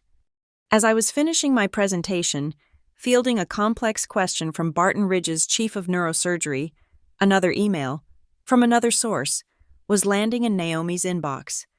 The anonymous sender, the same one from Vermont, had struck again. "They're planning to bury this. You missed a file." It was a screenshot from Starling & Company's internal image database. It was a contact sheet of photos from graduation day. It showed every frame my father had taken, and there, in the center, was the one he should have deleted. The one from the photo book. The one capturing the instant before the slap. There was a comment chain attached. A Starling designer had flagged it. "This is unusable. Shows subject in distress. Potential aggression from M. Hale." Monica's reply, 2 hours later, was circled in red. "This one. It's the most raw. We can use it to tell a story of overcoming conflict. Frame it." They didn't just use the photo. They selected it. They curated the image of my assault. My presentation ended. The room, which had been silent, broke into a firm, professional round of applause. The chief of surgery stood up, shaking my hand. "Dr. Blake, that was remarkable. The most compelling data on this subject I've seen in a decade." My reputation was cemented. I walked off the stage, my adrenaline singing. My phone, in my hand, buzzed again. A text message from Graham. It was a link to Monica's PR article. "A beautiful piece, isn't it? Finally, the truth," he wrote. The second text came immediately after. "The film crew is booked. Starling Studios. Tomorrow at 10 a.m. This is the final step. Be there. We need this speech signed and filmed to close the loop." They were accelerating. They had seen the AG's inquiry, and they were building their firewall. I called Naomi. "They're pushing for the video," I said. "Tomorrow." "Good," Naomi said, her voice grim. "It's the last piece. They're moving from coercion to fabrication. They're going to try to get you on camera. Reading their script, it's the final act of the play." Theo said not to go. "Theo is a lawyer," Naomi said. "I'm a journalist. You have to go. You have to get them on record, trying to force the words into your mouth. That's not just evidence of a lie. That's evidence of coercion. I'll have a man on the inside." The next morning, I walked into Starling Studios. It was not a sterile lab. It was a hot, dark room, dominated by 3 cameras, bright white lights, and a single chair. The handler from the stadium, the man who had pulled the staffer away, was there. Mark Jenkins. He was now a producer. "Dr. Blake," he said, smiling, his eyes dead. "So glad you could come. We have the standard release and the script right here. Just sign, and we'll be done in 20 minutes. I took the papers. I read the release. I took out my own pen. "I have one addition," I said. Jenkins's smile tightened. "What?" I wrote a single line at the bottom of the release form and initialed it. "I'll sign this. On the condition of this addendum. This footage, in whole or in part, cannot be edited, reordered, or manipulated in any way that misrepresents the speaker's original statement or intent." Jenkins stared at the words. "That's not standard." "It's my standard," I said. "My reputation is built on scientific accuracy. I will not have my words recontextualized like your article did." He hesitated. He was on a schedule. This was the last piece they needed to neutralize me. He walked away, making a frantic call. I heard him whispering, "Graham, she's being difficult. I don't know." He came back, his face grim. "Fine," he said, "fine. Whatever. Just sign it." He initialed the addendum. I signed the form. What he didn't know was that the intern adjusting a light stand in the corner was Naomi's audio technician. His boom mic was live, capturing high-fidelity, independent audio of the entire room. I sat in the chair. The lights were blinding. And action, Jenkins said. I looked directly into the camera lens. I did not look at the teleprompter, which was scrolling with Monica's words. I am Dr. Marin Blake, I said, my voice as clear and cold as the air in the Barton Ridge Auditorium.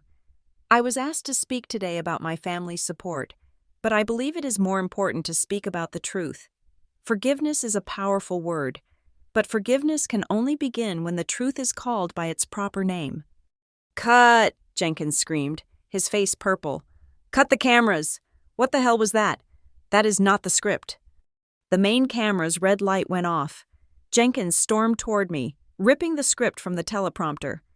You think this is a game? He snarled. The cameras are off, Mark, I said calmly. I don't care. The audio's still rolling on the mixer. You are going to sit back down, and you are going to read the line. The line is, "It was a small accident, and my family has healed." You will say it. No, I said, standing up. That is a lie. You will say it, he said, stepping into my path. Or we will use the full power of Starling and Pierce Realty to destroy your little career at Arclight. We will paint you as an unstable, hysterical, pathetic liar. You will be unemployable. It was all there. The threat, the coercion, the admission that the script was a lie, and it was all being recorded on Naomi's independent audio. The behind-the-scenes camera, left running in the corner to capture B-roll, was capturing a perfect wide shot of Jenkins threatening me. At that exact moment, Theo Ramirez was on the phone with a county judge. Your Honor, I am filing an immediate ex parte motion for a temporary restraining order and a preservation of all data. We have video and audio evidence, time-stamped to this morning, of active witness tampering and coercion by the defendants. They are, as we speak, attempting to force my client to fabricate evidence to cover up the fraud we submitted to the AG's office. We have reason to believe they will begin destroying evidence the moment I hang up. A pause. Thank you, Your Honor. We will serve them immediately. The final piece landed in Naomi's inbox at precisely 11:03 a.m. The anonymous source. Jenkins is the key. He keeps a private chat log. He's terrified of Monica. He thinks Graham is the rational one. Here's their chat log from graduation day. Go get them. It was a screenshot of an internal messaging app. Jenkins, Starling. Monica's action was extreme. It's on the stadium camera. We have a visual problem. Pierce, Graham. Did you get the group shot after? Jenkins, Starling. Yes. Clear, smiling. Pierce, Graham. Then use it. The pretty picture is the story. Bury the rest. My father's words. He had known. He had seen the violence, and he had made his choice. Bury the rest. The pretty picture is the story. All the pieces were on the board, all the traps were set, and my father, my stepmother, and their entire machine were walking right into the center. Theo's motion, filed with the audio of Mark Jenkins threatening me in the studio, was a surgical strike. The temporary restraining order and data preservation demand were served on Starling and Company, Pierce Realty, and the Hale Hearts Foundation by 4 p.m. that same day.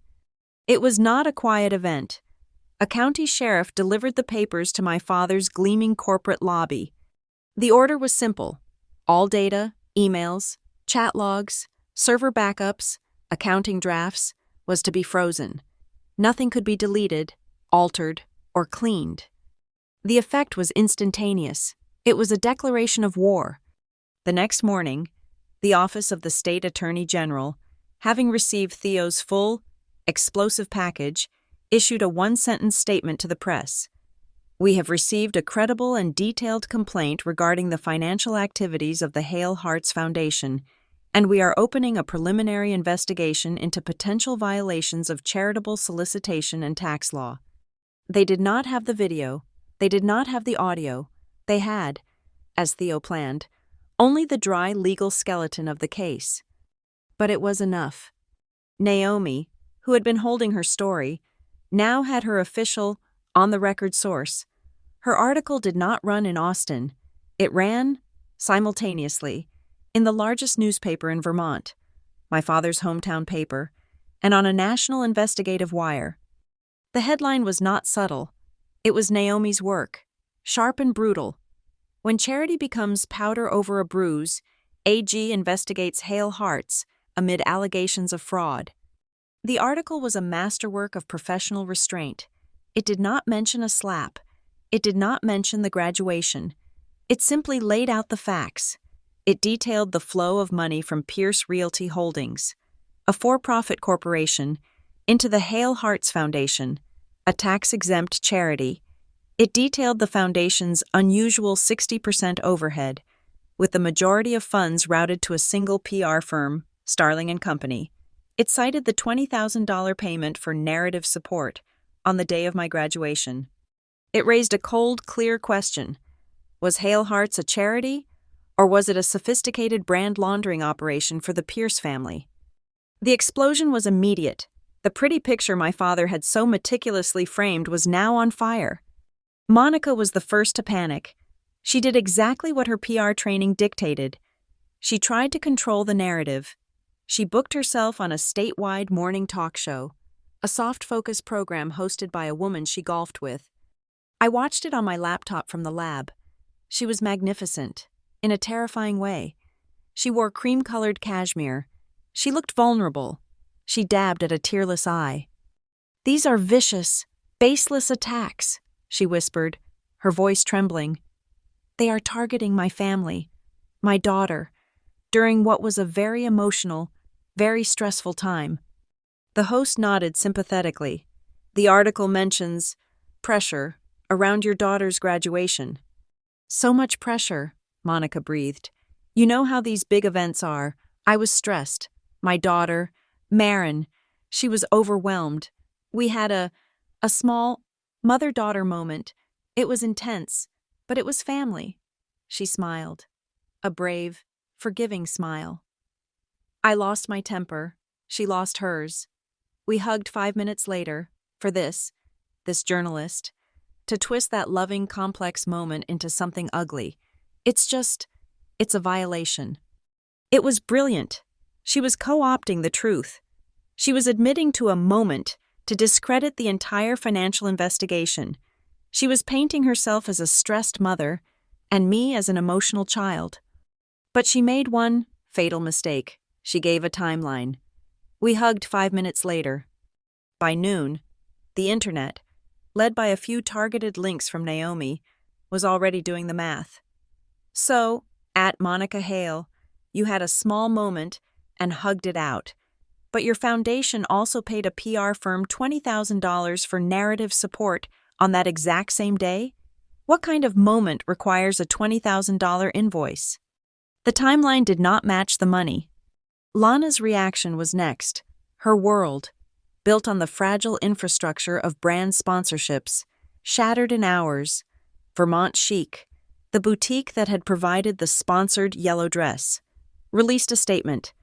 "We are shocked and appalled by the allegations against the Hale Hearts Foundation. We are immediately suspending our partnership with all affiliated brand ambassadors."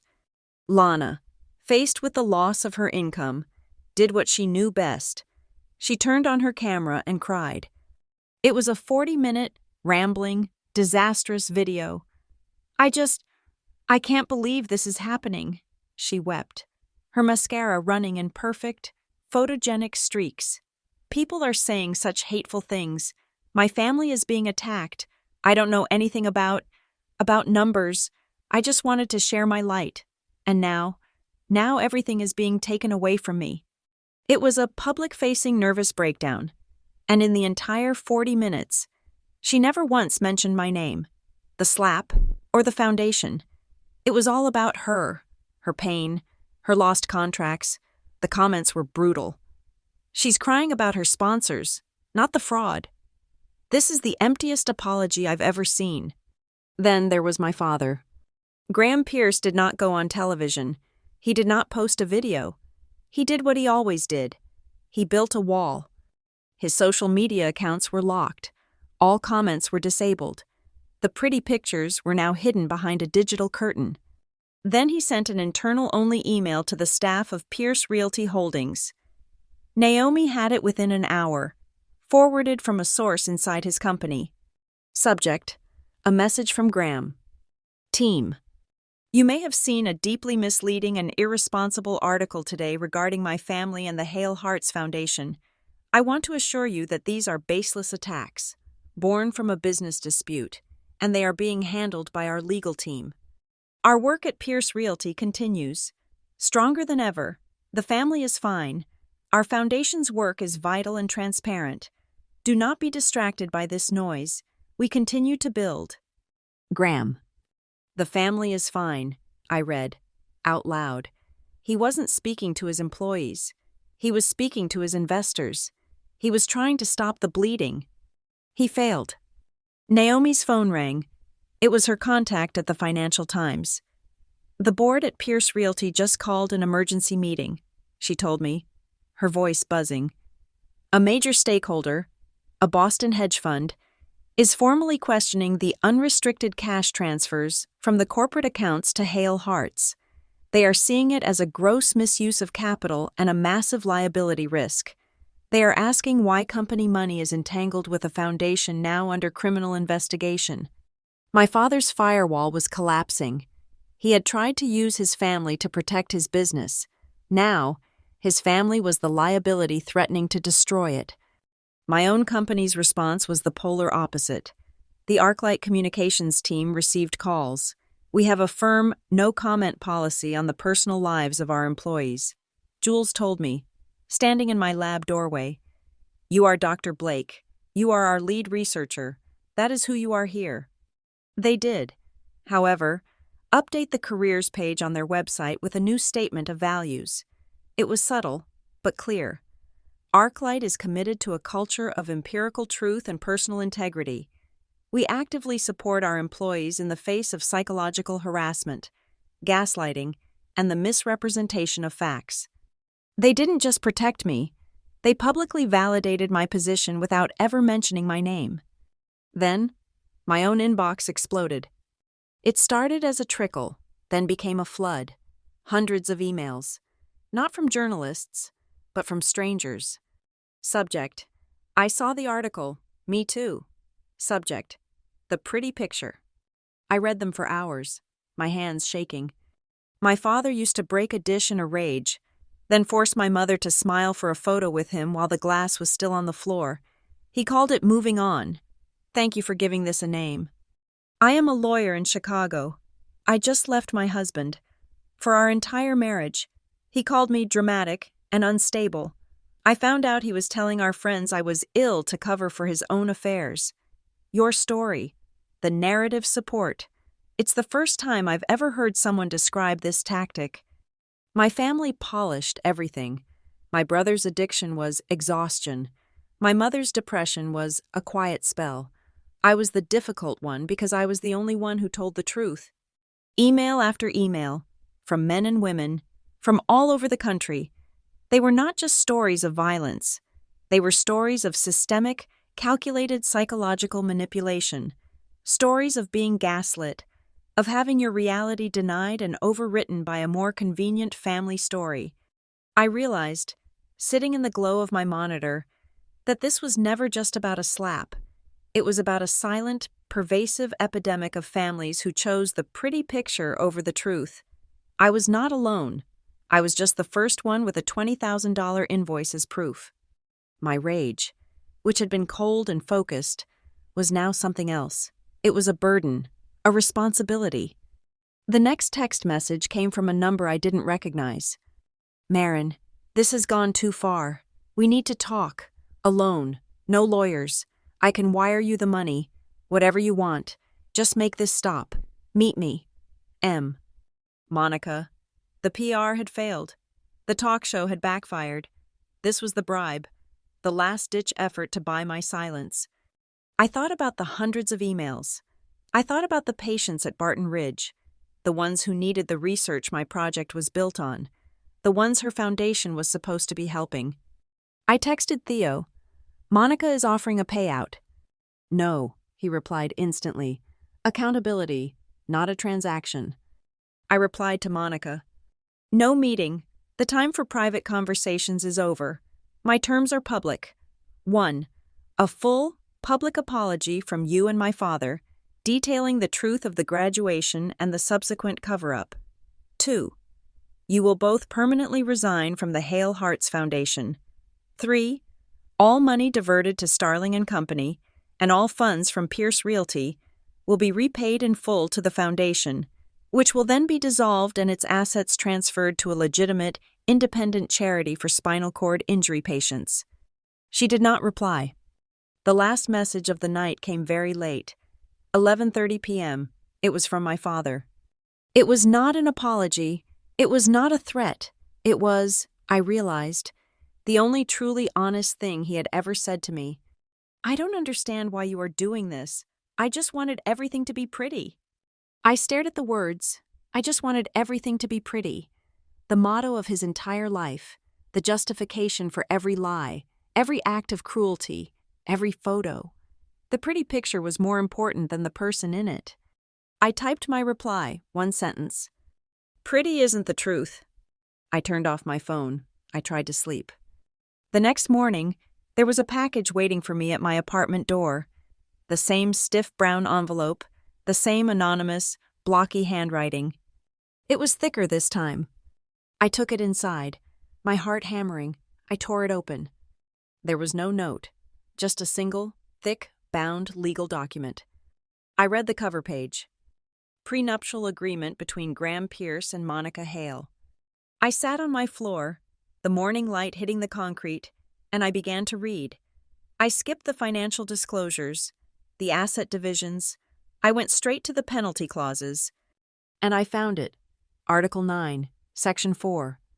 In the event that the actions of either party, be it through infidelity, criminal malfeasance, or any other act, should result in a significant, demonstrable, and public scandal causing material disrepute to the Pierce family name or the business interests of Pierce Realty Holdings. I read the next line 3 times. The offending party shall forfeit any and all claims to shared assets, spousal support, and all positions held on the boards of any affiliated corporate or charitable entity. Monica, in her haste to secure her future, had signed her own execution warrant. She had no idea. She, the master of staging, had been caught in a trap set for her years ago by my father, a man who protected his money above all else. The anonymous sender, the disgruntled assistant, hadn't just given me a sword. They had given me the guillotine. I sat on my studio floor, the heavy bound document in my lap. It felt colder than the concrete. Article 9, Section 4. I read it until the words lost their meaning and became just shapes. Material disrepute, forfeit any and all claims, affiliated corporate or charitable entity. This was not a prenup. This was a corporate liability clause. My father had not entered a marriage. He had executed a merger, and he had included a termination clause for the junior partner. He had, from the very beginning, protected his assets not from a wife, but from a potential liability, and Monica, in her blind arrogance, in her obsession with narrative, had just authored her own financial execution. She had, with her own hands, created the material disrepute that would void the entire contract. My phone buzzed on the floor. A new email, from the same anonymous account. This time, there was a name. My name is Sarah Jenkins. I was Monica's executive assistant for 4 years. Not Mark's, hers. I was the one who booked the vendors for the graduation. I was the one she gave the emotional context brief to. The story poured out, a torrent of digital confession. Sarah had been the competent, invisible woman behind Monica. She had managed the clean books. She had scheduled the PR meetings. She had been the one to receive the panicked call from Monica after I left the glass lantern. She fired me 3 weeks ago. The email continued. Right after you left the restaurant. She said I failed to manage the optics of the dinner. But the real reason? I refused to delete the stadium server logs after the AG's office sent their first inquiry. I told her it was illegal. She said I was being disloyal. I typed back, my fingers flying. Why are you helping me? The reply was almost instant. Because she didn't just fire me. She blacklisted me.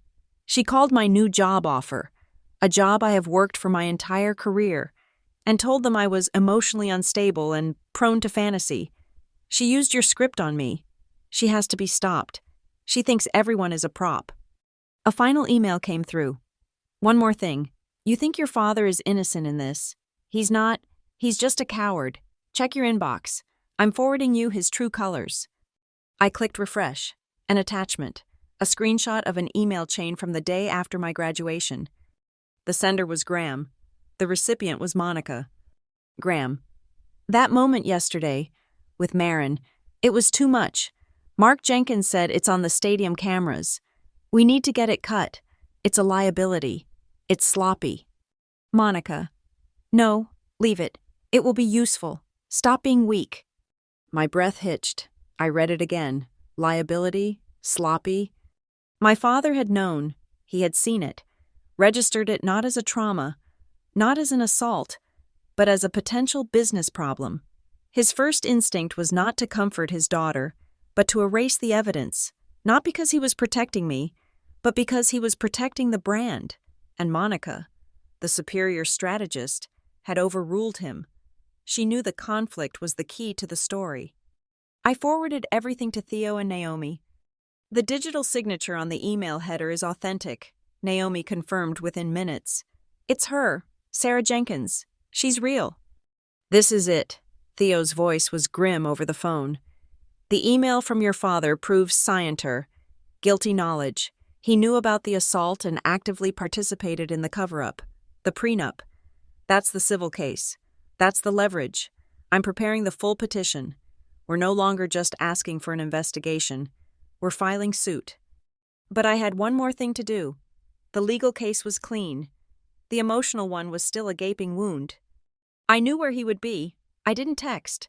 I didn't call. I flew to Vermont that night. I didn't go to the house, now surrounded by a few stray news vans. I didn't go to his office. I drove my rental car to the old municipal park in my hometown, the one with the cracked asphalt basketball court and the chain-link nets. It was dusk. He was there, just standing under the basket, in a $1,000 overcoat, not shooting, just standing, as if he knew I would come. I hadn't seen him in person since the glass lantern. He looked older, smaller. The practiced, confident sheen of Graham Pierce was gone. He just looked like a man in a coat. I walked onto the court, my footsteps echoing in the empty evening. You knew, I said. It was not a question. He didn't turn. Sarah Jenkins called me this morning. After she emailed you, she told me she was going to tell you everything. You knew Monica hit me, and you sent the email to cut the footage. It was ugly, he whispered, his voice thin. Ugly, I repeated. The word felt like ash in my mouth. Not wrong, not brutal, just ugly, bad aesthetics. I walked until I was standing right in front of him. I looked at the man who had taught me to read, who had put me on his shoulders, and who had chosen a camera over me. I have to ask you one thing, I said, my voice quiet, but it cut through the cold air. The one thing I'll never understand. Why? Why did you take the pictures? When she hit me, why did you raise your phone? He wouldn't look at me. He looked at the hoop, at the cracked ground, at the setting sun. His voice was small, the voice of a child. I didn't dare embarrass anyone. It was the truth, the pathetic, devastating truth. He hadn't been afraid of Monica's rage. He hadn't been paralyzed by shock. He had been afraid of making a scene, afraid of embarrassing the event, the staff, the onlookers, his wife. Anyone, I said, the words heavy and cold. Except me. He flinched, as if I had slapped him. I was the only one you were willing to embarrass, the only one you were willing to sacrifice. You didn't just choose the image over the truth. Dad, you chose the image over your daughter. He finally looked at me. His eyes were wet, and for the first time in my entire life, Graham Pierce had no answer. He didn't reframe. He didn't redirect. He didn't offer a platitude. He just bowed his head. The last, rusted, agonizing chain of my childhood hope broke. The part of me that had been waiting, always waiting, for him to be a father, finally let go. My phone buzzed in my pocket. A text. Monica. She must have heard I was in town. You think you're so smart. You think you've won. If I lose everything, it is because of you. You will regret this. Marin, I will burn your life to the ground. I saved the screenshot. I forwarded it to Theo. Exhibit F. Direct threat. Another message came in, almost immediately, from Lana. Marin? I saw the email. The one from Dad, and the one from Monica. About the photo. I didn't know. I didn't know it went this far. I thought it was just… I don't know. I'm sorry. It was a crack. A small, selfish, terrified crack. But it was something. She wasn't sorry for what happened. She was sorry she had gotten caught in the machinery. She was sorry it was failing. But it was a start. I looked at my father, still standing under the basket, a statue of his own failure. This is the last time I'm speaking to you as your daughter, I said, my voice devoid of heat. From now on, you are just a defendant. Marin, wait, he pleaded, his voice breaking. What? What do you want? Money? A house? What will make this stop? You still don't get it, I said. You think this is a transaction. It's a reckoning. I gave him my terms, the same ones I gave Monica. A public apology, full, detailed, naming the slap, the cover-up, the fraud, full repayment of every dollar to the foundation, and you both resign, permanently. Monica will never… I don't care. Those are the terms for the civil suit, and I have one more. He looked at me, his face desperate. If you ever, I said, want to have a conversation with me again, not as a plaintiff, but as a human being, you will go into therapy, you will find a professional, and you will unpack every single solitary reason why you chose a camera over your child. You will do the work. That is the only path back, not for the family, for you. I turned and walked away. I didn't run. I walked off the court. He didn't follow me. He just stood there, silent. I flew back to Austin that night. I slept for 10 hours. A deep, exhausted, empty sleep. The next morning, Naomi called me. She wasn't excited. Her voice was strange. Turn on the news, she said. The Vermont station. I pulled up the live stream. A local reporter was standing on the steps of the Attorney General's office. In a surprising, unannounced move, Graham Pierce, founder of Pierce Realty Holdings, arrived at the Attorney General's office at 8 a.m. this morning. He and his legal team are reportedly in a closed-door meeting with the Public Integrity Unit. We have no details on what is being discussed, but sources say he is cooperating fully with the investigation into the Hale Hearts Foundation. He was silent, but he had acted. He was trying to save himself. He was cutting his losses. He was cutting Monica loose to save the company. An hour later, the real bomb dropped. A financial wire alert. Hale Hearts accounts frozen by federal judge. The story was short, brutal. Following the AG's investigation, bank records show that Monica Hale, in a state of panic, attempted to execute an emergency wire transfer of the foundation's entire liquid assets, over $2 million, not to a charity, but to an offshore account held by Starling and Company's parent corporation. The bank, alerted by the investigation, flagged the transaction. The AG's office filed an emergency motion, and a federal judge froze the account, citing a clear and deliberate attempt to abscond with charitable funds. She had done it. She had completed the crime, out in the open. She had tried to run with the money, and she, the master manipulator, the queen of optics, had been caught. The hearing was not a trial. It was an administrative proceeding by the State Oversight Committee for Charitable Foundations, but the room felt heavier than a criminal court. It was held in a sterile, modern auditorium, bathed in the unforgiving white light of broadcast cameras. The press was there. The public was there. Lawyers, in sharp suits, lined the front rows. I was there, sitting beside Theo, across the room. I saw them, my father, looking hollowed out, staring at his hands, Monica, next to him, defiant, armored in a severe gray suit, her face a mask of composed indignation. I was the committee's final witness. "Dr. Blake," the chairwoman said, her voice amplified by a microphone, "we have reviewed the extensive financial documentation. We have heard the testimony from the bank. We now ask you to provide context for the events surrounding the narrative support invoice." Theo rose. "Madam Chairwoman, rather than have my client describe the event, we believe it is more efficient to show you." He nodded to the technician. The lights in the auditorium dimmed. The massive screen that had, moments before, shown spreadsheets of bank transfers, now flickered to life. It was the high-angle, black-and-white stadium footage.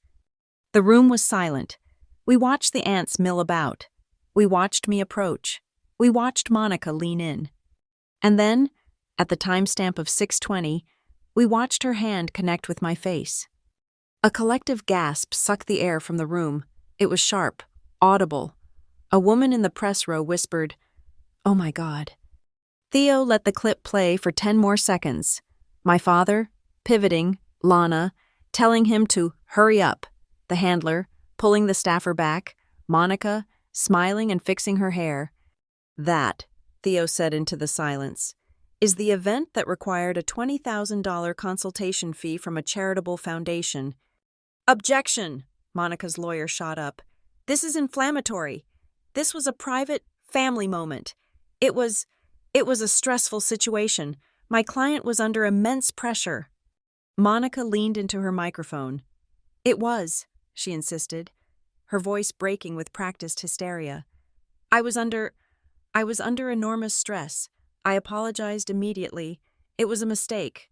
A small, terrible accident. We hugged. We moved on." "A small accident," Theo repeated, his voice dangerously soft. "You're certain of that framing? A small accident?" He nodded to the technician again. The screen changed. It was no longer the stadium.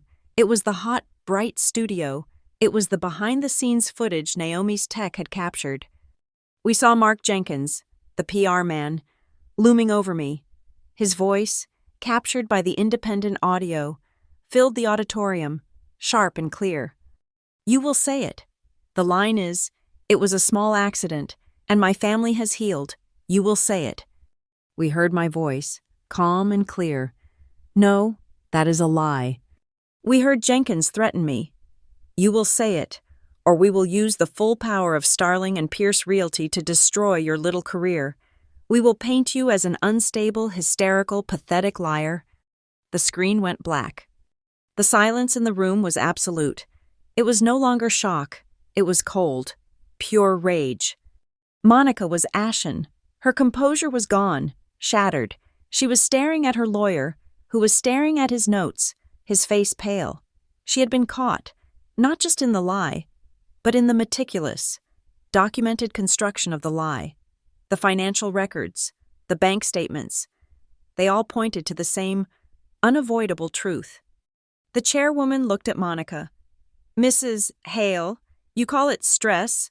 Mr. Jenkins, your paid representative, calls it a line.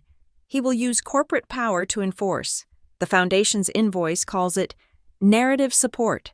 The only person who seems to be calling this the truth is your daughter." Monica opened her mouth. Nothing came out. And then a chair scraped. My father stood up. He did not look at Monica. He did not look at the committee. He looked at me, across the vast, silent room.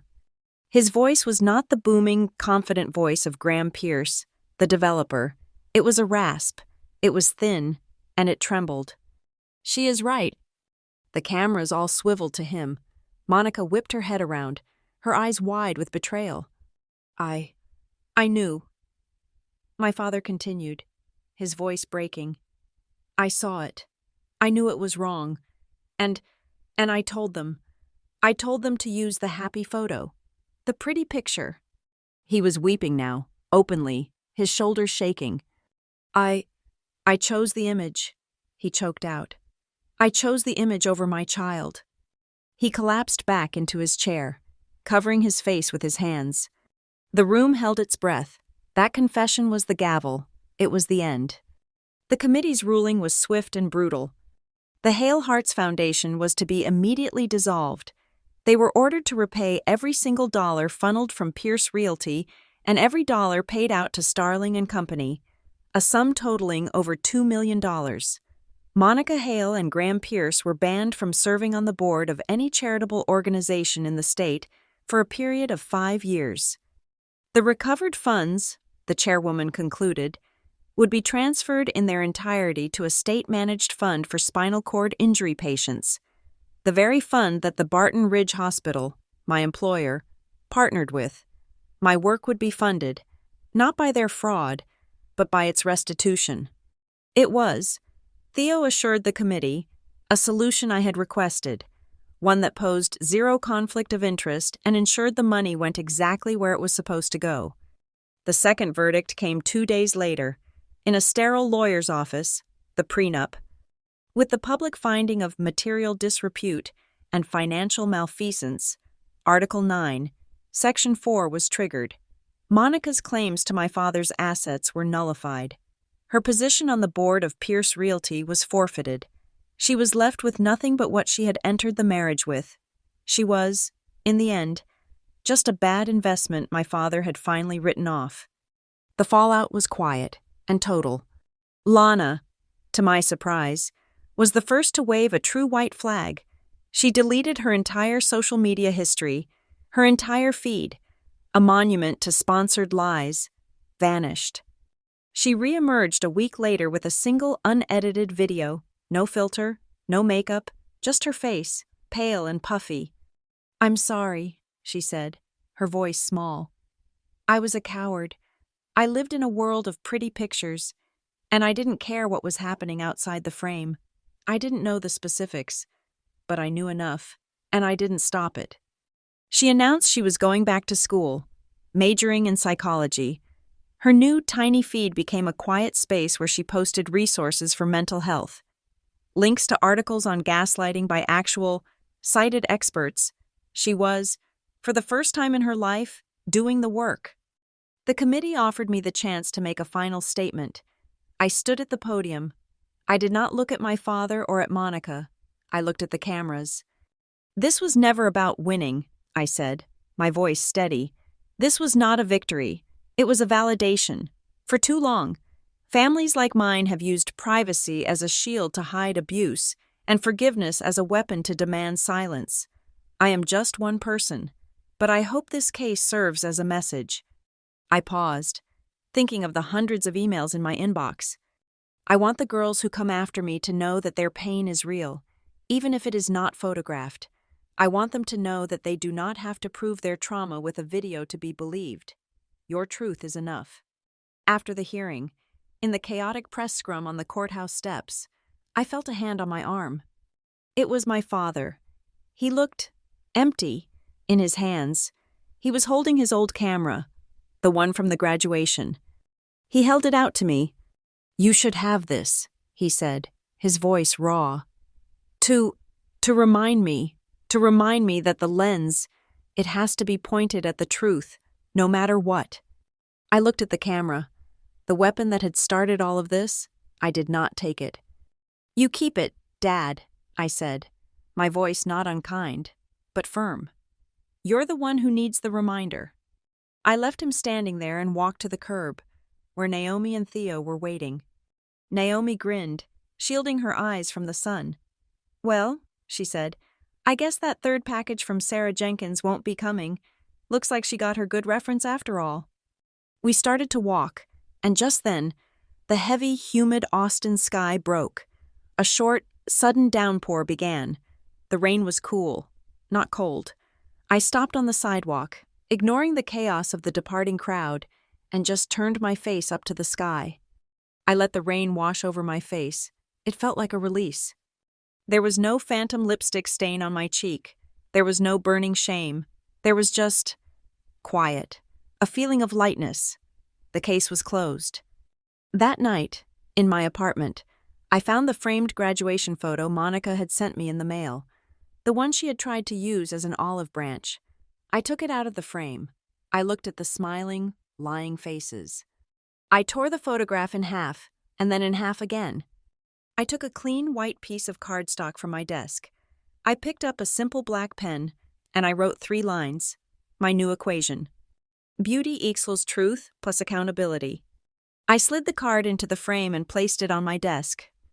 The next morning, an email from Jules at ArcLight was waiting for me. Subject: Green light. Marin. Barton Ridge was not just impressed. They are all in. The board approved the full funding grant. Your proposal for the neuroregeneration project is officially a go. You are the new team lead. Welcome to the big leagues. Doctor, you earned it. I smiled, a real one. This morning, 3 months later, I am standing in a lab, not a courtroom. The light is from a projector, not a camera flash. Before me sit 12 new graduate interns, all brilliant, all eager. The first thing you must learn, I am telling them, is the integrity of your data. You must never, ever manipulate the results to fit your desired narrative. You must follow the facts, wherever they lead. The process of data verification. It is the most important part of the entire experiment. A young woman in the front row raises her hand. But Dr. Blake, what if the truth is ugly? I look at her, and I think of the video, the contracts, the emails, the long, hard road, and I smile, a full, genuine smile. The truth is never ugly, I say. It's just the truth, and it's the only thing that can set you free. Thank you so much for listening to my story. I'm curious where in the world you're tuning in from.